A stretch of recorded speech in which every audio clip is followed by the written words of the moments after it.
One day, when the wife came home, she found their daughter completely exhausted on the sofa. Camilla? She rushed to their daughter in panic. Camilla's body was so hot that I could tell that she had a fever even without using a thermometer. There is no sign of her husband in the house, just her daughter sleeping exhausted.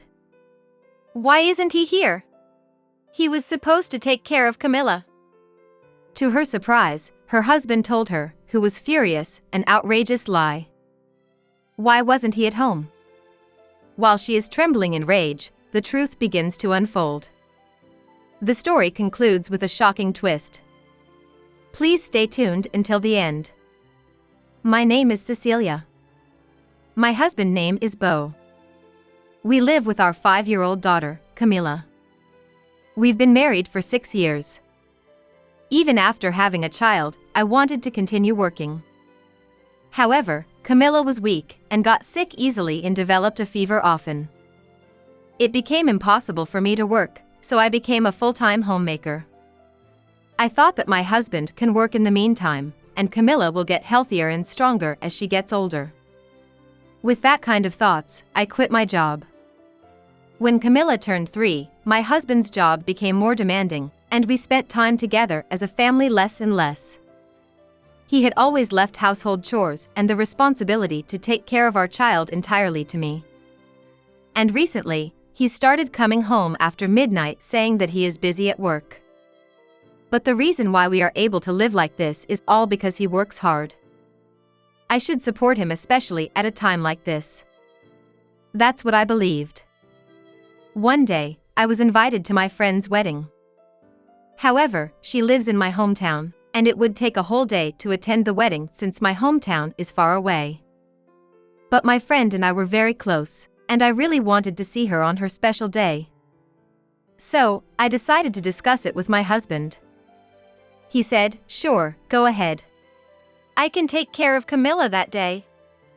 I was worried about leaving my daughter with him, especially since she wasn't very healthy, but he had been spending very little time with her due to his busy schedule recently, so I thought it was a good chance for my daughter to spend time with her daddy while I was away. Besides, she had been in good condition lately. That's why I made up my mind and decided to attend my friend's wedding.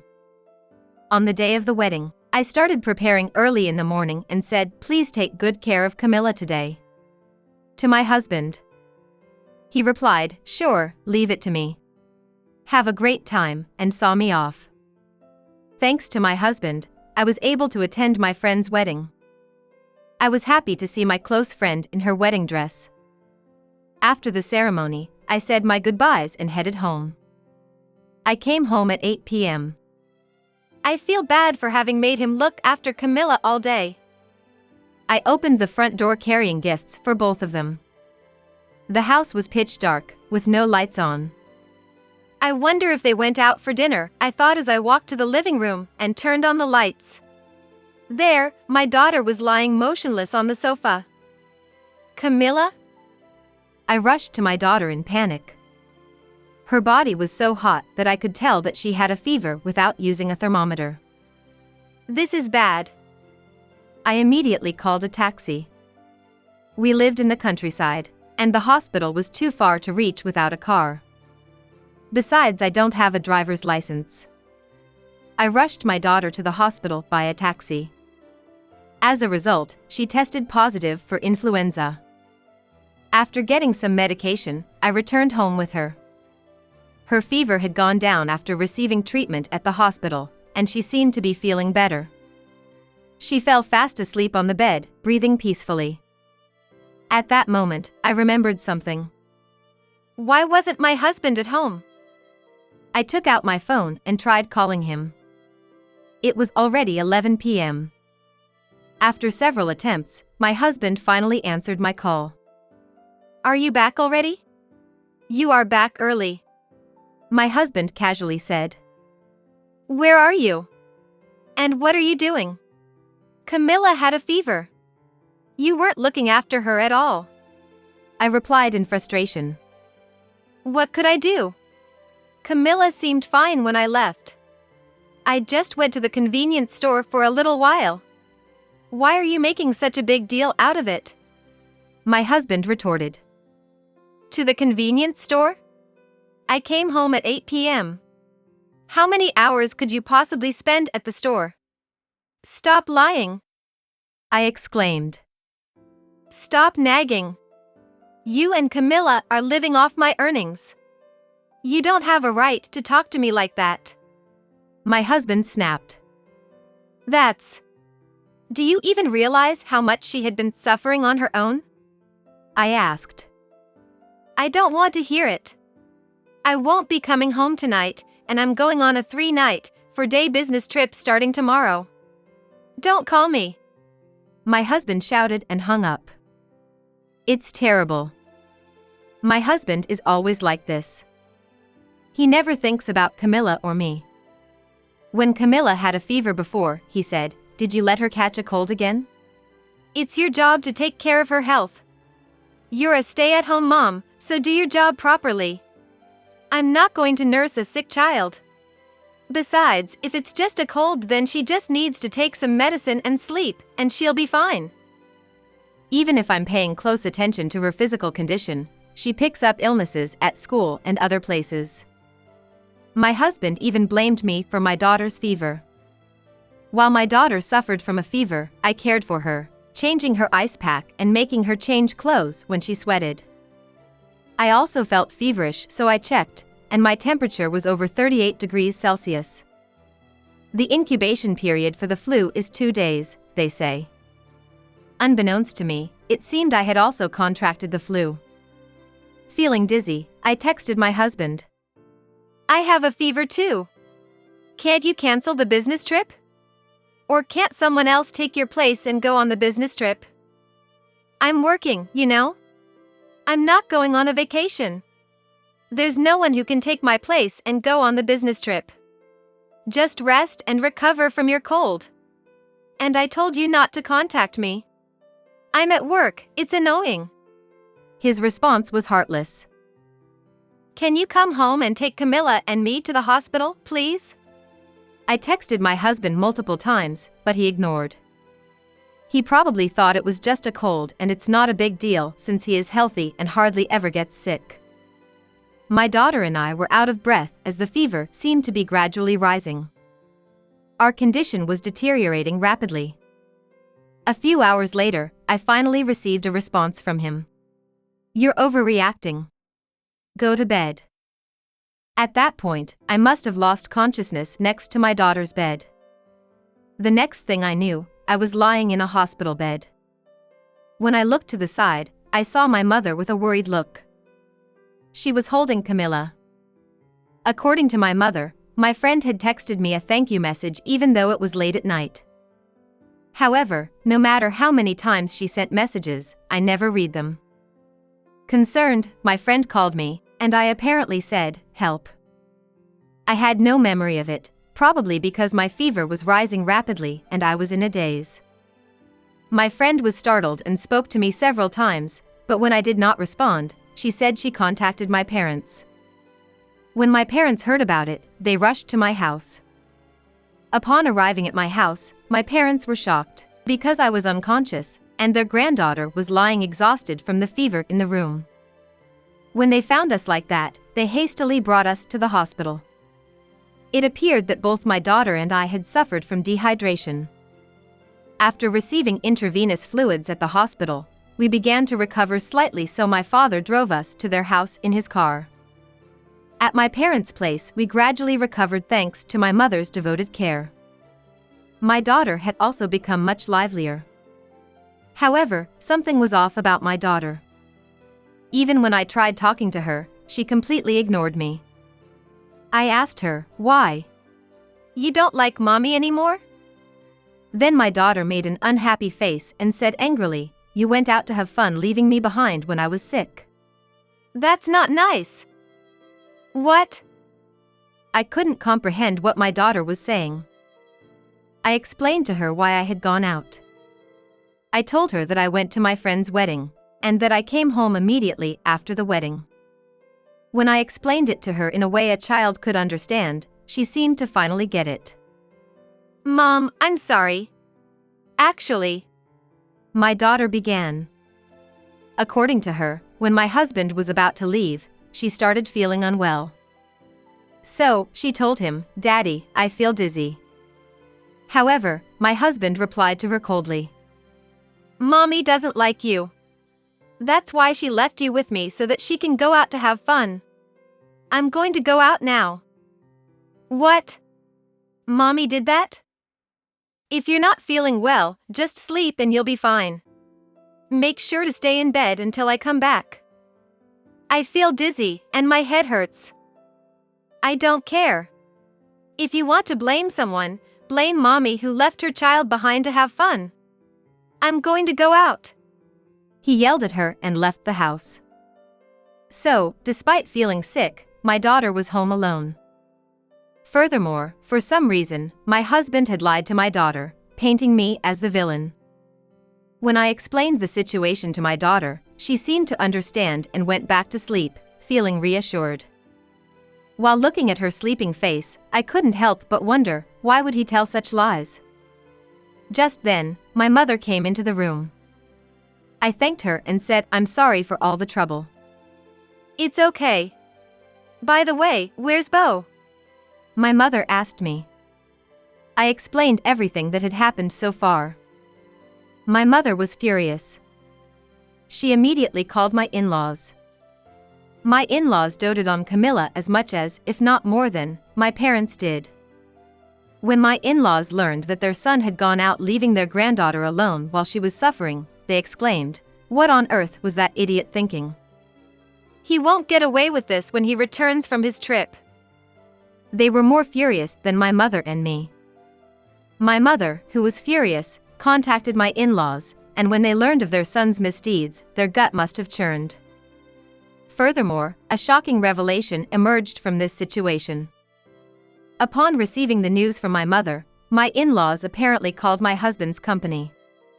When they inquired, it became clear that my husband hadn't been on any business trips or similar activities. My husband had actually taken a paid leave without telling me. When I heard that, I was trembling with anger. He wasn't on a business trip and he had taken a paid leave. I see. One thing came to mind for my in-laws, my parents, and myself. We thought that my husband must have gone on a trip with a lover. How can he go on a trip with a lover leaving me and our daughter, who were both sick, behind? He had lied so easily. He'd better be prepared for some serious consequences when he returns, considering how angry everyone is. As for me, I wished he'd never come back. That's how I felt. Though we were waiting for my husband, fuming with anger, he didn't return even after the date he was supposed to come back. More than a week has passed. My husband showed up at my parents' house. I was speechless when we saw him, and he was equally shocked to find his parents there. First, I'd like to explain why my husband came to my parents' house instead of returning to his own. While I was unwell, my parents had hired a private investigator to look into my husband's activities. I had been recovering well thanks to my mother's attentive care. Since my daughter's condition hadn't stabilized yet, she was recuperating at my parents' home. I went back home taking my father with me. Then, we hastily began preparing for the move.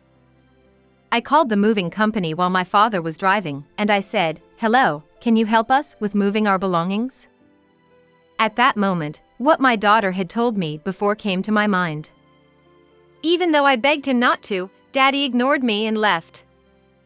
To make a young child say something like that, my husband must have valued his affair partner more than our daughter or me. I was still recovering from my illness, and I was feeling heavy, but I was able to move around when I remembered my husband's bad behavior of ignoring my daughter even when she told him, "Don't leave me." The moving process went smoothly. My father-in-law was also furious, just like me. He used to have a job requiring following strict rules when he was younger, so he didn't seem to be able to forgive his son's behavior.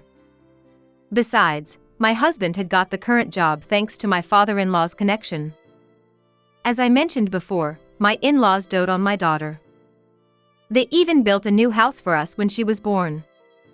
When my father-in-law learned that his son was having an affair leaving their grandchild, who was sick, alone, he was extremely upset. We're going to sell that house. It's in my name. I won't give a place for that foolish son to return to. With that, he sold our house where we used to live, and my daughter and I started living at my parents' house. When my husband comes home, he'll see the for sale sign. It's quite funny.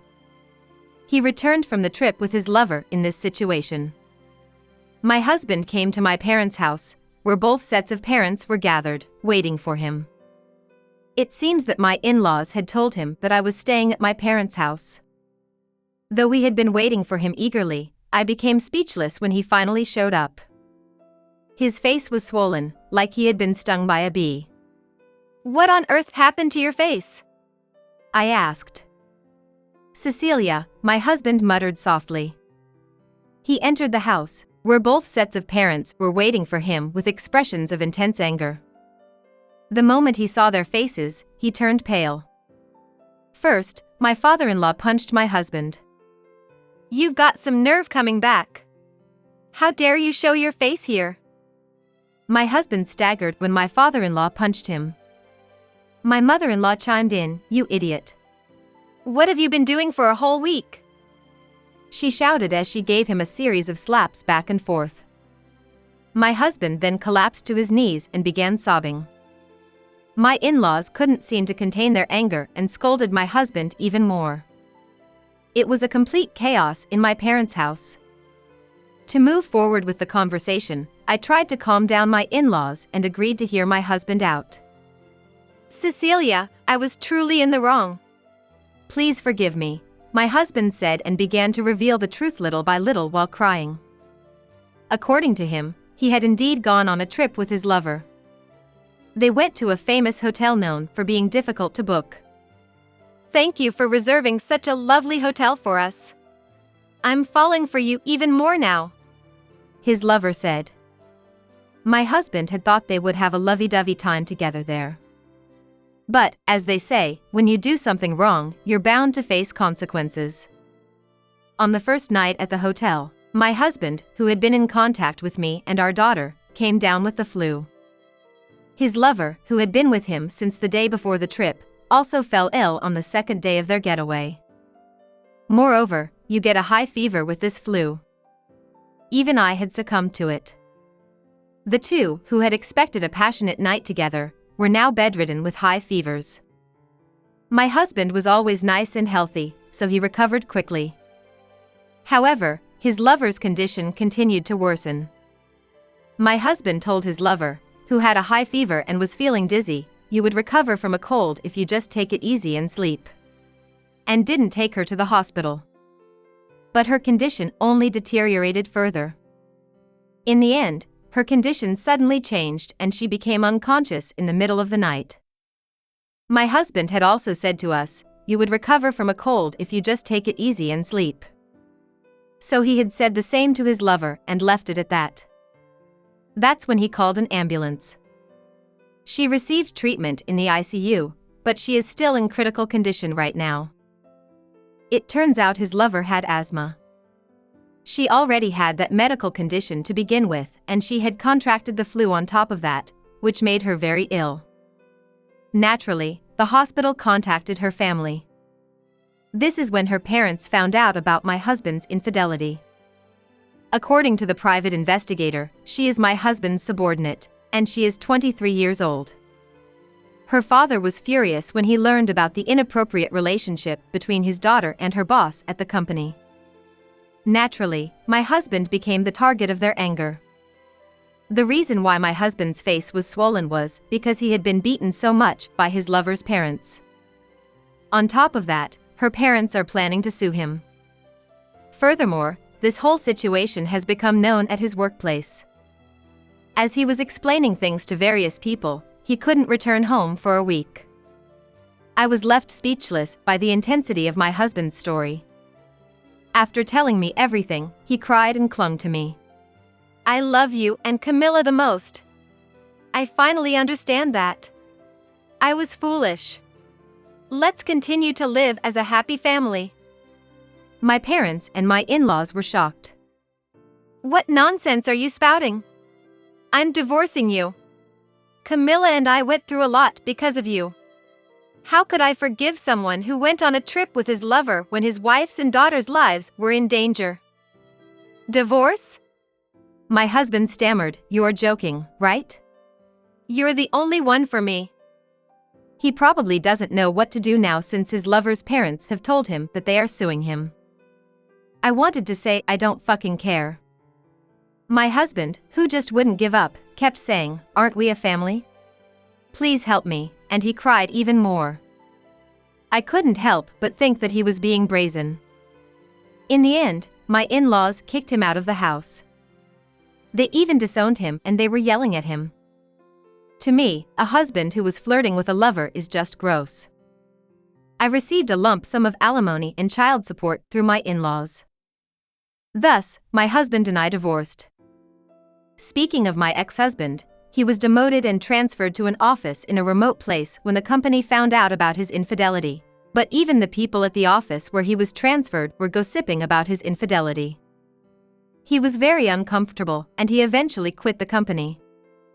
Now he has multiple part-time jobs to pay child support. He has also been sued by his lover's parents and is in the midst of a civil lawsuit. Despite the divorce, I still maintain a relationship with my in-laws. When I divorced my husband, my father-in-law had said to me, "We sold the house. Please accept this money, Cecilia. It's our way of making amends. Even though we're no longer your in-laws, Camilla is still our grandchild. Please use this money for her education," he pleaded. I refused multiple times, but my father-in-law insisted. "Please accept the money.